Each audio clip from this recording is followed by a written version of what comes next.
Hi friends, कैसे हो आप लोग। मैंने सोचा आज मेरा अमेज़न पैकेज आ जाएगा, लेकिन अमेज़न पैकेज आया नहीं। वैसे शिप में लेट ही हो जाता है हमेशा। मैंने सोचा कि अमेज़न पैकेज आने से मैं माइक से अपना अच्छी तरह वीडियो बनाऊंगा, आप लोग अच्छी तरह सुनाई देगा। तो आया नहीं, तो नेक्स्ट नेक्स्ट वीक देखते हैं। उस टाइम में आया तो फिर मैं उसका साथ में वीडियो बनाऊंगा। और वैसे तो अमेज़न तो नहीं आया, लेकिन ये जो एडा ब्लू है वो सिर्फ आया था, जहाँ पर मेरे दोस्त काम कर रहे हैं, तो उनसे मिला था, मुझे बहुत अच्छा लगा। ये है सेंट थॉमस, जहाँ पर बहुत ही अच्छा इलाका है। देखिए कितना लग्जरी क्रूज शिप है। एंड इसके बाद मैं अपना मेन टॉपिक स्टार्ट करूँगा कि एक फौजी आदमी कंटेनर शिप में कौन से पोजीशन में भर्ती हो सकता है और क्रूज शिप में कौन से पोजीशन में भर्ती हो सकता है, इसके बारे में बताऊंगा। जय हिंद दोस्तों, मैं हूं आपका दोस्त राजेश, रिटायर्ड फ्रॉम आर्मी। अभी फिलहाल मैं क्रूज शिप में जॉब कर रहा हूं, यूएसए में हूं। जैसे कि पहले ही बताया था मैंने, इस बार मैं बनाऊंगा वीडियो कंटेनर शिप में और क्रूज शिप में किस तरह ज्वाइन होना है। मतलब एक फौजी बंदा ये किस तरह ज्वाइन हो सकता है। इसे मैं दो भागों में बांटूंगा।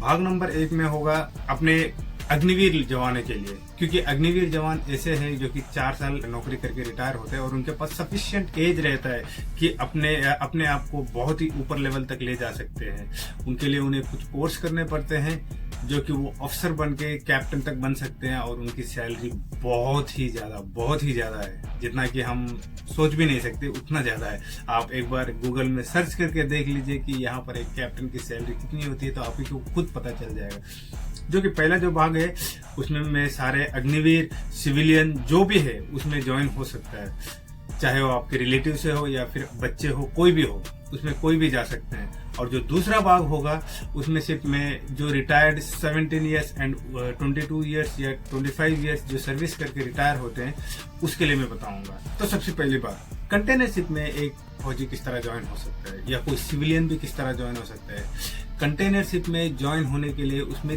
3 पोजीशन है। जिस तरह के हम अपने आर्मी में है ओवर रैंक और ऑफिसर रैंक, यहाँ पर भी सेम उसी तरह ओवर रैंक और ऑफिसर रैंक। ओवर रैंक मतलब जो कि उसमें आ जाता है ओएस आ जाता है, एबी आ जाता है या फिर बोसन आ जाता है, जो कि ओवर रैंक में आ जाते हैं। और ऑफिसर रैंक में डेक कैडेट हो जाता है, थर्ड ऑफिसर हो जाता है, सेकंड ऑफिसर हो जाता है, फिर फर्स्ट ऑफिसर, फिर उसके बाद कैप्टन या मास्टर। और उसी तरह इंजन डिपार्टमेंट में भी उसी तरह होता है। ऑयलर होता है जो ओवर रैंक में होता है, वाइपर होता है जो ओवर रैंक में हो जाता है, और बाकी सारे जैसे कि third engineer, second engineer, first engineer, फिर चीफ इंजीनियर, इन लोग सारे ऑफिसर्स रैंक में आ जाते हैं। इसके अलावा यहाँ पर एक गैली डिपार्टमेंट भी होता है। गैली डिपार्टमेंट में एक कुक होता है और उसका हेल्पर एक मैचमैन होता है। तो इन सारे पोजीशन के लिए अप्लाई कर सकते हैं एक अग्निवीर जवान और एक सिविलियन भी, जिसका उम्र 27 ईयर्स बिलो है। तो सबसे पहले इसमें ज्वाइन होने के लिए आपको तो चाहिए पासपोर्ट। अगर आपको ऑफिसर बनना है तो आपको ये मैंडेटरी है, +2 में PCM कोर्स किया होना चाहिए और आपके पास पासपोर्ट होना चाहिए। तो अगर ये चीज उपलब्ध है तो आप सीधा जाके आप इंस्टीट्यूट में जा सकते हैं, जहाँ पर बहुत सारे ऑफिसर्स के इंस्टीट्यूट हैं जो कि डीजी शिपिंग अप्रूव्ड है, और कुछ ऐसे इंस्टीट्यूट है जो कि प्लेसमेंट्स भी देती है, जहाँ पर आपको ट्रेनिंग करनी पड़ती है। ये होता है 1 साल का कोर्स, और इस 1 साल के कोर्स में आपको 4 से 5 लाख रुपए तक की लागत लग सकती है। और दूसरा ऑप्शन, अगर आपको ऑफिसर नहीं बनना है, आपको सेलर बनना है, जैसे कि ओएस हो गया, एबी हो गया, तो उसके लिए आपको करना पड़ेगा GP rating course. GP rating course 6 महीने का होता है और इसकी फीस लगभग 1 लाख से 2 लाख में हो जाती है। अगर आपको इसी तरह शिप में जाना है और देश विदेश घूमना है तो आप अपने गूगल में सर्च कर लीजिए या फिर मुझे कमेंट करके पूछिए कि कौन से इंस्टीट्यूट में हम कोर्स करें, कौन कौन से इंस्टीट्यूट है। उन सारे लिस्ट में आपको PDF रूप में आपको भेज दूंगा। जो फिर अग्निवीर वाले जो कि 4 साल किए हैं और उन्हें कोई कोर्स नहीं करना है, नहीं मेरे पास पैसे नहीं, मैं कोर्स नहीं करना है, फिर भी नो प्रॉब्लम, उसके लिए चिंता मत कीजिए, क्योंकि क्रूज शिप में बहुत सारे जॉब्स अवेलेबल है। जैसे कि सिक्योरिटी डिपार्टमेंट हो गया, उसमें आप आराम से बिना कोई सर्टिफिकेशन के, बिना कोई कोर्स के आप ज्वाइन हो सकते हो। जैसे कि फायरमैन हो गया, जिसमें बिना सर्टिफिकेशन के और बिना कोई कोर्स के आप ज्वाइन हो सकते हो। और बाकी जो डिपार्टमेंट है, होटल डिपार्टमेंट हो गया, रेस्टोरेंट डिपार्टमेंट हो गया, कैसीनो डिपार्टमेंट हो गया, बहुत सारे डिपार्टमेंट्स है। यहाँ पर डिपार्टमेंट्स की लिस्ट बताऊँ तो वही 10 मिनट का लग जाएगा। तो दूसरे डिपार्टमेंट में जाना है तो आपको मिनिमम 6 महीने का एक्सपीरियंस तो होना ही पड़ेगा। अभी फौजी को एक फायर फाइटिंग का एक्सपीरियंस होता है और सिक्योरिटी का एक्सपीरियंस होता है, तो उनमें उसे कोई दिक्कत नहीं होती है। तो ये है अग्निवीर, इस तरीके से ज्वाइन हो सकते हैं। माना कि ऑफिसर एग्जाम लिखने के लिए उतने कोर्स करने के लिए आपके पास उतना पैसे नहीं है, तो आप जीपी रेटिंग करके भी ओएस में ज्वाइन हो जाइए, फिर एबी बनिए, फिर उसके बाद आपको वॉच कीपिंग का एक्सपीरियंस मिलेगा। जैसे ही आपको एक्सपीरियंस मिल गया, फिर उसके बाद आप ऑफिसर्स के लिए एंट्रेंस एग्जाम होता है, एंट्रेंस एग्जाम दीजिए, ऑफिसर का एग्जाम क्वालिफाई कीजिए, फिर उसके बाद 3rd officer, 2nd officer, 1st officer, फिर कैप्टन तक बन सकते हैं। नहीं, मुझे वो कोर्स भी नहीं करना है, मुझे गैली डिपार्टमेंट में जाना है, तो भी आपके लिए अवसर है। आप मेसमैन ज्वाइनिंग ले सकते हो। मेसमैन बनने के लिए कोई कोर्सेज की जरूरत नहीं है। फिर मेसमैन बनने के बाद कुछ साल एक्सपीरियंस होने के बाद आपको कुक का कोर्स करना पड़ेगा। फिर कुक कोर्स करने के बाद आपका जो पोजीशन है कुक लेवल में जाएगी। तो ये है एक अग्निवीर के और सिविलियन जो भी है, कोई भी, मैं अग्निवीर करके इसलिए बता रहा हूँ क्योंकि वो 4 साल नौकरी करते हैं, और स्पेशली मैं फौजियों के लिए बना रहा हूँ क्योंकि कोई भी फौजी के लिए कभी वीडियो बनाते हुए मैंने देखा नहीं है, तो इसीलिए मैं ये बना रहा हूँ। तो जो अग्निवीर हो या फिर कोई सिविलियन हो, इस तरह से कंटेनर शिप में या फिर क्रूज शिप में इस तरह से ज्वाइन हो सकता है, जो कि जिसका उम्र 27 ईयर्स बिलो है। अगर 27 ईयर्स क्रॉस हो गया तो प्लीज प्लीज प्लीज आप इसमें पैसे मत लगाना, क्योंकि आपको प्लेसमेंट मिलना मुश्किल हो जाएगा। अगर आपका उम्र 25 से 27 ईयर्स के अंदर है तो कोर्स करिए। कुछ एक ऐसा इंस्टीट्यूट है जो कि आपको प्लेसमेंट देती है, खुद आपको जॉब देती है।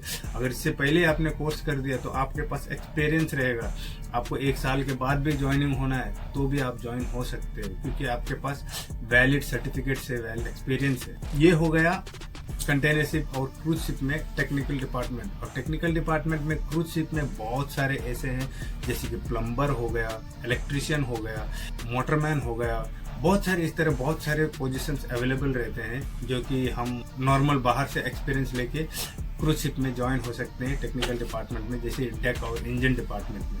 अभी लेते हैं भाग नंबर 2, जो कि वो फौजी जो कि 17 साल और 22 साल 25 साल नौकरी करके आ रहे हैं। ध्यान दीजिए, आपका उम्र 55 से कम हो, हालांकि ज्यादा भी हो सकता है क्योंकि कंपनी की रिक्वायरमेंट है। कहीं कहीं पर 60 वाले भी आते हैं, उससे वो कंपनी के ऊपर डिपेंड करता है। लेकिन कंपनी भी यही चाहती है कि जो भी हायर हो रहा है वो कम से कम 10 साल तो मेरे कंपनी में काम करे। इस वजह से अपना उम्र का ध्यान दीजिए। जिन्होंने 17 साल 20 साल 25 साल जो नौकरी किया है और शिप में ज्वाइन होना चाहता है, तो कंटेनर शिप में ज्वाइन होने के लिए उन्हें सिर्फ एक ही ऑप्शन है, पायरेसी आर्म गार्ड, जो कि आर्म गार्ड के रूप में वेपन दिया जाता है। हमारे पास वेपन रहते हैं, हम ब्रिज में जाके खड़े होते हैं, वहां से वॉच कीपिंग करना पड़ता है। सुबह के 4 घंटे और रात के 4 घंटे, टोटल 8 घंटे की ड्यूटी होती है। इसमें 4 लोग ही रहते हैं, 4 लोग वो ड्यूटी देखना पड़ता है। चारों के पास वेपन रहती है और उसमें एक टीम लीडर होता है और 3 उनके साथ काम करने वाले होते हैं। इनका काम है समुद्र में अपने बाइनोकुलर से देखना पड़ता है कि कहीं से कोई दूर से मिल्टन से इस तरह पायरेट्स आ रहे कि नहीं आ रहे करके। कोई भी आने से ब्रिज को इन्फॉर्म करना पड़ता है, अपने वेपन को लेके उनको अलर्ट करना पड़ता है। इस टाइप का जॉब है। एंड मैं पहले इसमें जॉब किया था, 4 महीना किया था, फिर उसके बाद मैं वहाँ से आ गया क्योंकि मुझे क्रूज शिप में जॉब मिल गई थी। जैसे कि वो कंपनियां भी अच्छी है लेकिन काम थोड़ा मुश्किल है। आजकल के ज़माने में इंटरनेट का दौर है, कभी कभी शिप में इंटरनेट नहीं होता। कोई शिप में हम चढ़ गए, उसमें इंटरनेट नहीं है, ख़त्म, तो हम वही मूवी देख के हम टाइम पास करना पड़ता है। और कभी कभी तो लैंड देखने के लिए कम से कम 1 महीना इस तरह लग जाता है। और सैलरी की बात करें तो बहुत ही कम है, मतलब 60,000 तक मिलता है जो नए ज्वाइन होते हैं, और जिसका 1-2 साल एक्सपीरियंस होता है उनको 70 या 75 तक मिल जाता है। अगर आपको पायरेसी आर्म गार्ड के लिए जाना है, कंपनियों का नाम और फ़ोन नंबर चाहिए तो मैं डिस्क्रिप्शन में दिया हूँ, आप वहाँ से लेके आप उनसे बात करके आप ज्वाइन हो सकते हो। ये प्रोसेस सिर्फ 1 ही महीने में कंप्लीट हो जाता है और आप ऑनबोर्ड हो जाते हो, आपको जॉब मिल जाता है और आपके पास ये सर्टिफिकेट होना चाहिए। इसमें आपको आने जाने का खर्चा कंपनी प्रोवाइड करती है, रहने के लिए, खाने के लिए सब कुछ कंपनी देती है। और दूसरी जगह है क्रूज शिप। जैसे कि मैंने पिछले वीडियो में बताया था, फौजी बंदा जो कि 17 साल खत्म किया हुआ है, वो कि सिक्योरिटी ऑफिसर, एक स्टोर कीपर, एक सुपरवाइजर, एक फायर पेट्रोल, इस टाइप के जॉब में वो आ सकते हैं और उनके पास कुछ एडिशनल एक्सपीरियंस है, जैसे कि इलेक्ट्रिशियन का, तो इलेक्ट्रिशियन में भी डिपार्टमेंट में भी आ सकते हैं, या फिर अलग से कोई वेल्डिंग का एक्सपीरियंस तो वेल्डिंग डिपार्टमेंट में भी आ सकते हैं। तो यहाँ पर क्या है, किसी ना किसी टाइप से एक्सपीरियंस की बहुत ही ज़रूरी होती है। और यहाँ की सैलरी तो मैंने पहले ही बताया, स्टार्टिंग तो 1 लाख से शुरू होती है, 1 लाख से तो स्टार्ट हो जाती है। फिर उसके बाद जैसे आपकी क्वालिटी मतलब सर्विस बढ़ती रहती है, आपकी सैलरी भी बढ़ती रहती है। और एक बात भी बताया था कि यहाँ पर पेंशन भी होता है। अगर कंटिन्यू आप 10 साल सर्विस किया है तो आपको लमसम अमाउंट मिल जाता है, जिस तरह के हम हमारे अग्निवीर वालों को मिलते हैं जो कि 4 साल में, इस तरह यहाँ पर 10 साल करने से उसका डबल कुछ मिल जाता है अमाउंट। और अगले वीडियो में बताऊंगा कि कंटेनर शिप में जॉब करने का और क्रूज शिप में जॉब करने का फ़र्क क्या है, क्योंकि मैं कंटेनर शिप में भी जॉब किया as a piracy arm guard, cruise ship में भी जॉब कर रहा हूँ। तो ये सब आपके ऊपर डिपेंड करता है, या फिर आप कौन सी शिप में ज्वाइन करना चाहते हो, किस पोजीशन में ज्वाइन करते हो। इसके बारे में और भी कुछ डिस्क्राइब से बताना है तो प्लीज़ प्लीज़ प्लीज़ मुझे कमेंट कीजिए, मैं उसके बारे में मैं पूरा डिस्क्राइब करके बताऊँगा।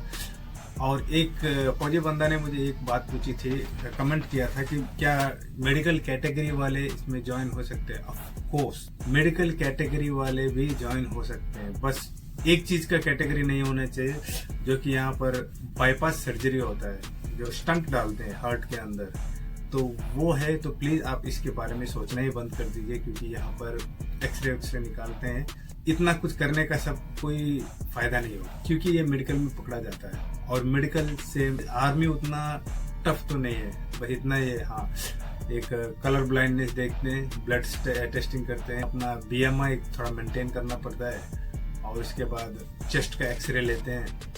और बाकी मेडिकल के बारे में मैं बाद में बताऊंगा क्या क्या टेस्ट होता है। लेकिन ये आप दिमाग से हटा लीजिए कि मैं कैटेगरी हूँ तो क्या मैं ज्वाइन हो सकता हूँ। 100% हो सकते हो। आप अच्छी तरह चलते फिरते हो, हाथ और पैर ठीक है, आंखें दिखाई दे रही है, तो आप 100% आ सकते हो। हाँ, बस एक ही चीज़, स्टंट नहीं होना चाहिए, यहाँ पर बाईपास सर्जरी किया नहीं होना। तो इस तरह मुझे कमेंट कीजिए, मुझे अच्छा लगेगा। एंड प्लीज़ अपने ज़्यादा से ज़्यादा जो अग्निवीर वाले हैं, अग्निवीर जवानों के साथ शेयर कीजिए, ताकि उनके नॉलेज आ जाए, हाँ, कि इस तरह हम ज्वाइन हो सकते हैं। क्योंकि भाई फौजियों को कुछ पता नहीं होता है बाहर क्या क्या हो रहा है करके।